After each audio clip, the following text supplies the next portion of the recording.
Scott, let's talk some baseball this morning. You guys have lost games. You lost games back in the day. What was the best way to get out of a rut and get back into a rhythm on the diamond?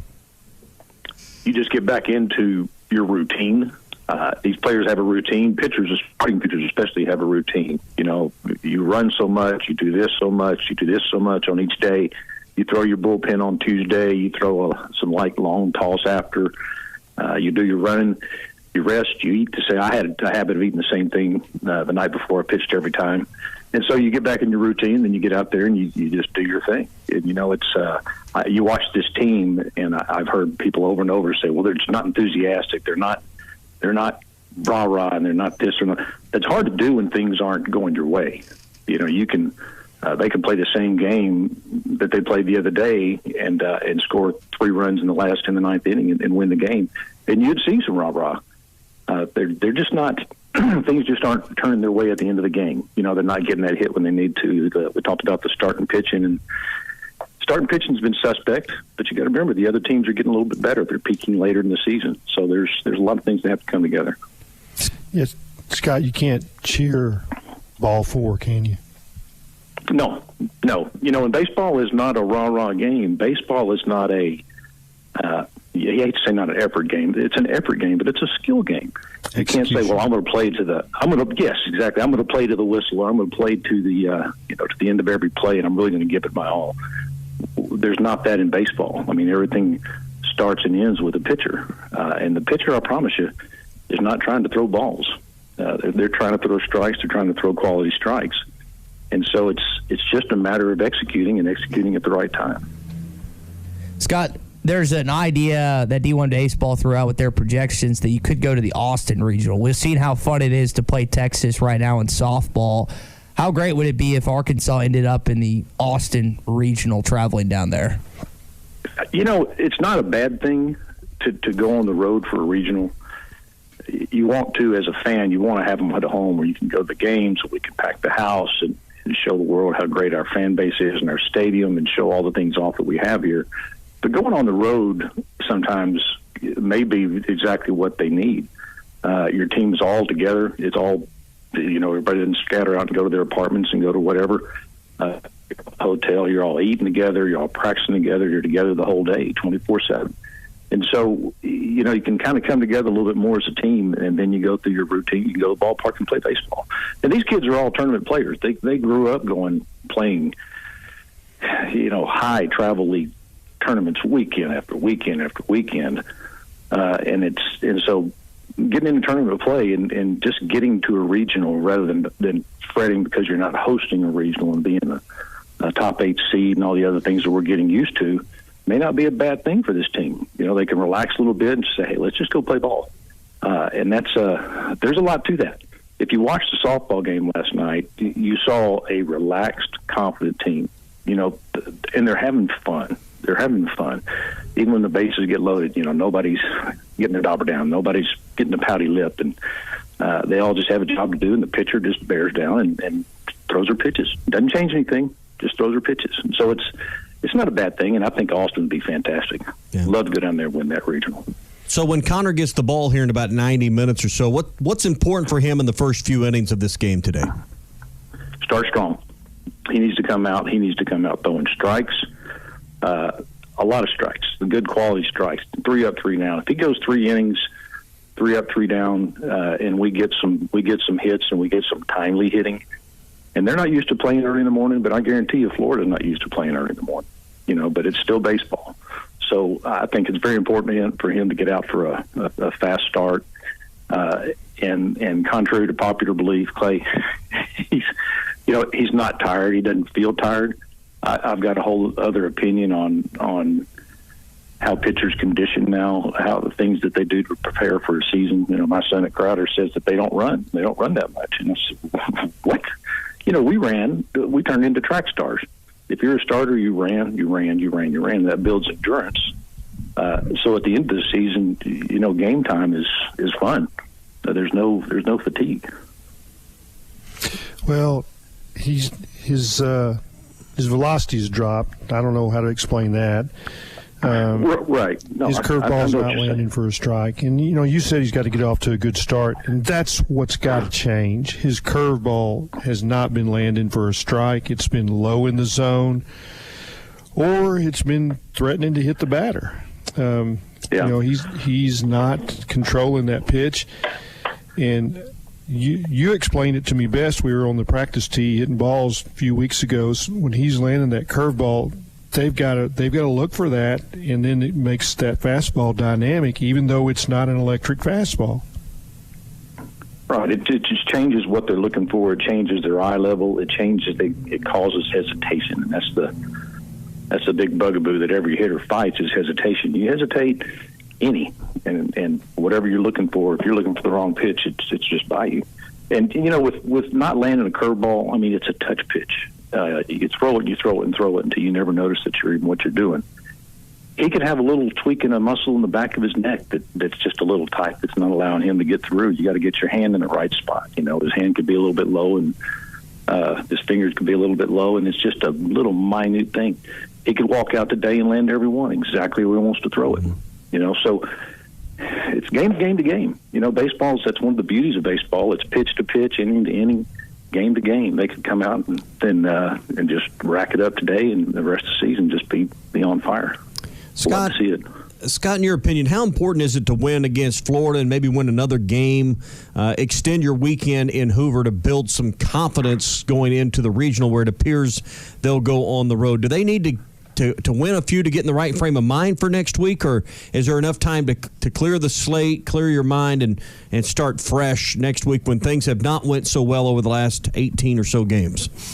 No, I think that's very important, Tommy. I think it's really important for them to get their confidence level up more than anything else. We know the talent's there, or at least we've been told the talent's there. We've seen flashes of it.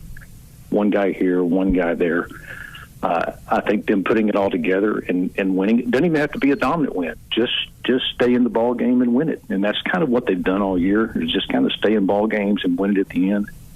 I'd love to see them come out and absolutely thump them. I think that would do more for their confidence than anything. Connor shutting them down, and they get him out after 6, and then bring in a reliever, and then finish up a Tiger to get him some work. Because pitchers got to pitch. Pitchers got to pitch. And I think it would be fantastic for them, even if it's just this game. No matter who they face the next game, I'd love to see them continue winning and get to face Tennessee, and then going into a regional, you have some confidence that their swagger's back. And Van Horn will play on that. Having him back, I think, is a big thing, and I think it'd be a great deal. That was going to be my question: is what do they get with the skipper back in the dugout? And this is a guy that that they might fear him a little bit, but they also love him. Just your take on the absence of Dave and what that did to their team. I don't think it really affects the game so much as maybe some decisions made. Because the coaches run things by, or I don't know if Hobbs has complete control over who throws, or he says, I think we should put this guy in, and Van Horn says, no, I think I want this guy. So those decisions are one thing, but the players play, and who's going to pinch hit, just game time decisions. So they kind of have that all down, laid out before the game, inning by inning. But just having his presence there, and he's a calming presence. Even though I don't think they need to get any calmer, I think they need to get a little bit more excited. But I think he just brings a presence, knowing that he's there to make the decisions that need to be made, and I think it's better to have everybody there. I mean, he gets after the umpires a little bit. That's he gets thing. after him. That's always I love it. He used to get after me like that. Dog.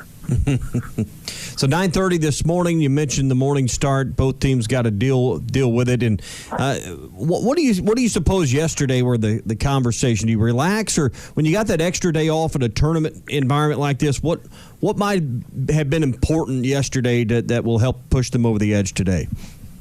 I hope they did something fun. I hope they're going to have practice, and they're going to go through the routine. They're going to get their hitting in. The pitchers are going to get their throwing in, and they're running and they're stretching and what have you, and stay on the routine. Mm-hmm. I hope they did something fun to kind of get away from the game.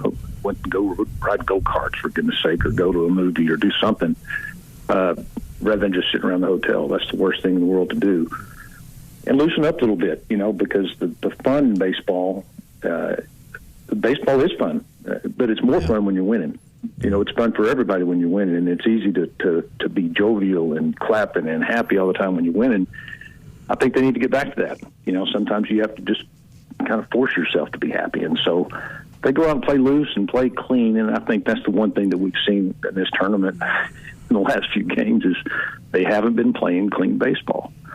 They're not good enough to make mistakes and still overcome those mistakes. And so hopefully they'll play loose, play clean, make the plays that they always make and make some super plays once in a while and come out on top. And speaking of fun, I'm sure you were like the rest of us watching the Arkansas-Texas softball game last night. That was a lot of fun for anyone that watched it. You could see the fun coming through the TV as Arkansas beat Texas for the first time in program history and a home win in a super regional, Scott. What were your thoughts? Right. And Clay, I was thinking about you last night, and I was going to text you, but I thought, well, it's a little bit too late. It's after 7 or so, and maybe in bed, so I didn't.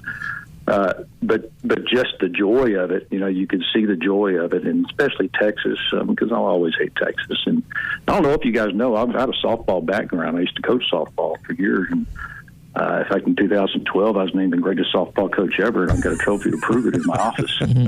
And by my 12-year-old team, and so I was good. Dominant. We were very dominant. Orange Crush. Yeah, so that's me a lot of fun. It was great to see the whole Texas. Yeah, the whole Texas thing was just. It was great. You could see them just going, and Texas fans have just got to get tired of going, God, what's up? We used to beat Arkansas all the time and everything, and now we can't beat them in anything. Welcome to the SEC. I hope they dominate them again. Yeah. Yep. Welcome to the SEC. Yep, exactly. And should be a lot of fun. It's Arkansas with a great chance to go to their first College World Series, and you can kind of see this program turning the corner much the way it did the first few years in Dave's tenure as the head coach and build it into a statewide sport. You can kind of sense that's happening right in front of us right now. Even going further back when after we went to the series in '79, we beat Texas in the series in '79, and the next year I remember just seeing Coach O'Brien, just seeing the change in him because he had to just beg, borrow, and steal to get players to come and for baseballs and for budget and all of a sudden his phone ringing and really, really good players are calling saying, hey, I'd like to come play for you. So it changes everything. It changes everything. Success in the postseason. Hopefully the baseball team will pick it up and get on a little bit of a run. Look at Mississippi State. It's not hard to look around and see that number one seeds rarely go and take it from wire to wire. Yeah. So somebody always gets hot. So hopefully it'll be us. Scott, good stuff, good breakdown. We'll talk to you next Friday. We'll find out Monday what next weekend holds for the baseball team, and we'll talk about it with you next Friday. All right. Look forward to it. Former Razorback pitcher Scott Tabor with us here on the Morning Partners at Bet Online continue to be the number one source for all your betting needs and sports info. Find all the latest sports developments, including updated odds on the NBA playoffs, fights, and even next season's futures. And don't forget that the MLB is back as well. Who are you picking to win the World Series? Bet Online is your continued source for all your sports wagering needs, including live betting and your favorite Vegas casino and poker games. It's super easy to get started. So head to the website today or use your mobile device to join and use our promo code BELIEVE, that's BLEAV, to receive your 50% welcome bonus on your first deposit. Bet Online, where the game starts.